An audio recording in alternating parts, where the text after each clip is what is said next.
नमस्कार दोस्तों। आज की जो कहानी मैं आपको सुनाने जा रहा हूं वह राजस्थान के बीकानेर से आई है। लेकिन 21 फरवरी 2026 की वो सुबह कुछ और ही लेकर आई थी। उस दिन एक मां ने अपनी 13 साल की बेटी को परीक्षा देने के लिए घर से विदा किया। बेटी ने वर्दी पहनी, बस्ता उठाया और दहलीज पार की। मां ने दरवाजे पर खड़े होकर देखा होगा और शायद मन ही मन कहा होगा, जाओ बेटा, अच्छा पेपर देना। उस मां को जरा भी अंदाजा नहीं था कि यह उसकी बच्ची को देखने का आखिरी लम्हा है। दोस्तों, इस कहानी का सबसे दर्दनाक पहलू यह नहीं है कि उस बच्ची के साथ क्या हुआ। सबसे दर्दनाक पहलू यह है कि जिसने यह किया वह इंसान अगले 3 दिन उसी बच्ची के परिजनों के बीच बैठकर न्याय मांगता रहा, आंसू बहाता रहा, नारे लगाता रहा और इस सारे झूठ को एक बहुत छोटी सी चीज ने बेनकाब किया। आज हम आपको वह पूरी कहानी सुनाएंगे। बीकानेर राजस्थान का एक बड़ा जिला है। ऊंटों की धरती, रेगिस्तान की गोद में बसा शहर। लेकिन शहर से दूर बज्जू क्षेत्र में एक छोटा सा गांव है, रणजीतपुरा। यहां की जिंदगी बिल्कुल सीधी सादी है। सुबह खेतों में काम, दोपहर में रोटी, शाम को घर। और बच्चे वो रोज पैदल स्कूल जाते हैं, अकेले, बिना किसी डर के, क्योंकि यहां सब एक दूसरे को जानते हैं। उसी गांव में रहती थी वो 13 साल की बच्ची, 8वीं कक्षा में पढ़ती थी। एक आम परिवार, एक आम जिंदगी। उस दिन राजस्थान बोर्ड की 8वीं की परीक्षा थी। उस बच्ची के लिए बड़ा दिन था, पहली बड़ी परीक्षा। रात को उसने पढ़ाई की होगी, सुबह जल्दी उठी होगी और घर की दहलीज पार करके वो निकल पड़ी। घर से स्कूल का रास्ता था करीब 2 किलोमीटर का। भारतमाला सड़क के किनारे किनारे दोनों तरफ खेत, बीच बीच में रोही का इलाका, यानी ऊसर जमीन, झाड़ियां, सुनसान जगह। और उस रोज उसी सुनसान रास्ते पर एक और इंसान था, श्याम सुंदर, कोलायत क्षेत्र, बीकानेर का रहने वाला। उस इलाके में आता जाता था, उस बच्ची को जानता था, उसके परिवार को जानता था। और उस दिन उसने उस बच्ची को घर से निकलते देखा और उसने पीछा करने का फैसला किया।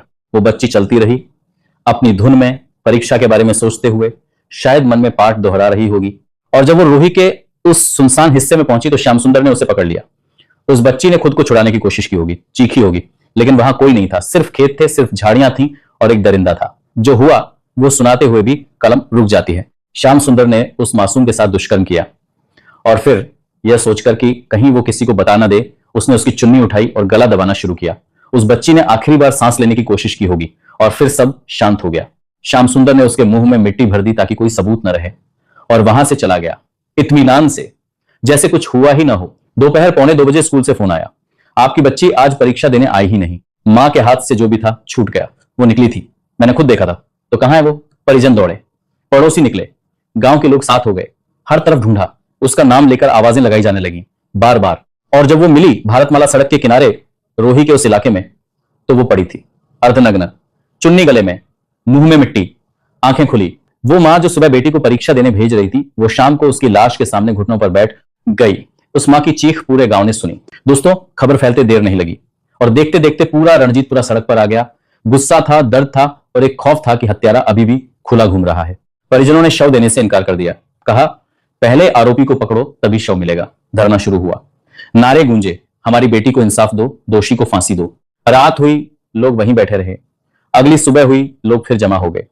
दूसरा दिन गुजरा, तीसरा दिन भी वही था। 3 दिन का धरना।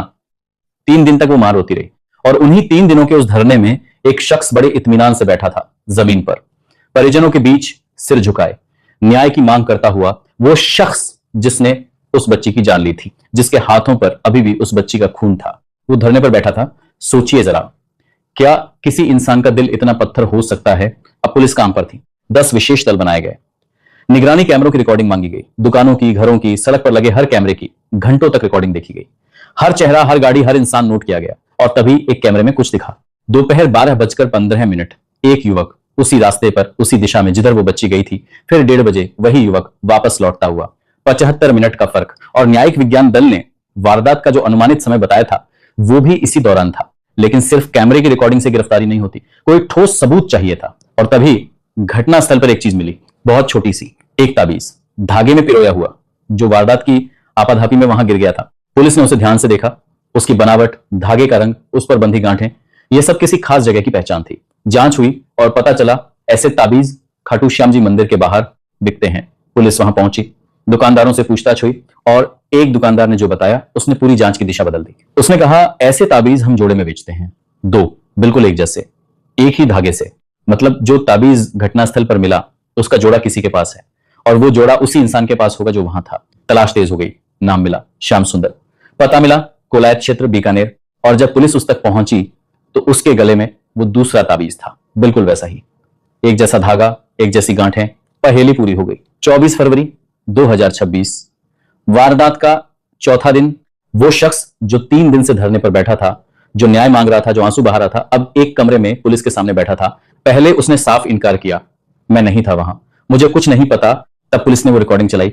12:15 वो जाता हुआ, 1:30 बजे वो लौटता हुआ, ये तुम हो? श्याम सुंदर का चेहरा बदला। फिर पुलिस ने थैली खोली, उसमें से निकाला वो ताबीज, घटनास्थल पर मिला हुआ, और फिर उसके गले की तरफ इशारा किया। ये तुम्हारे गले में क्या है? श्याम सुंदर ने अपने गले को हाथ लगाया। वो ताबीज वहां था, उसका जोड़ीदार। उसकी आंखें झुक गईं और फिर वो टूट गया। उसने सब कुछ कबूल किया। कैसे उसने उस बच्ची को घर से निकलते देखा, कैसे उसने पीछा किया, कैसे उसने वो सब किया जो एक दरिंदा ही कर सकता है। 13 साल की एक बच्ची जो परीक्षा देने जा रही थी, उसका बस यही कसूर था कि वो उस रास्ते पर थी उस वक्त। अकेली दोस्तों श्याम सुंदर को गिरफ्तार कर लिया गया। उस पर पॉक्सो एक्ट और हत्या की धारा लगाई गई। मामला विशेष अदालत में जाएगा। पुलिस की तारीफ करनी होगी। 4 दिन में उन्होंने मामला सुलझाया। निगरानी कैमरे की रिकॉर्डिंग, वैज्ञानिक सबूत और उस ए का छोटे से ताबीज ने मिलकर वो काम किया जो शायद हफ्तों लग जाता। लेकिन जो सवाल मन में रह जाता है वो ये नहीं कि श्याम सुंदर को सजा मिलेगी या नहीं। सवाल यह है कि एक 13 साल की बच्ची अकेले स्कूल क्यों जा रही थी? क्या हमारे गांवों में, हमारे रास्तों पर बेटियां इतनी भी सुरक्षित नहीं? क्या हर मां को अपनी बच्ची को स्कूल भेजते वक्त यही डर लेकर जीना होगा? यह सिर्फ बीकानेर की कहानी नहीं है, यह हमारे पूरे देश की कहानी है, जहां हर रोज किसी न किसी गांव में एक बेटी असुरक्षित है। उस बच्ची का नाम हमने नहीं लिया, लेकिन उसकी कहानी हम सबको याद रखनी चाहिए। इसलिए नहीं कि ये कोई कहानी है, बल्कि इसलिए कि ऐसी घटनाएं दोबारा ना हो। आपकी इस पूरे मामले पर क्या राय है? क्या आपको लगता है इस देश में बेटियों को सच में इंसाफ मिलता है? अपनी राय हमें जरूर बताएं, क्योंकि आपकी सोच ही समाज की दिशा तय करती है। आज की कहानी में बस इतना ही। फिर मिलूंगा एक और सच्ची और सोचने पर मजबूर कर देने वाली कहानी के साथ। तब तक के लिए अपना ख्याल रखें, सुरक्षित रहें और अपनी बेटियों का सम्मान करें। जय हिंद।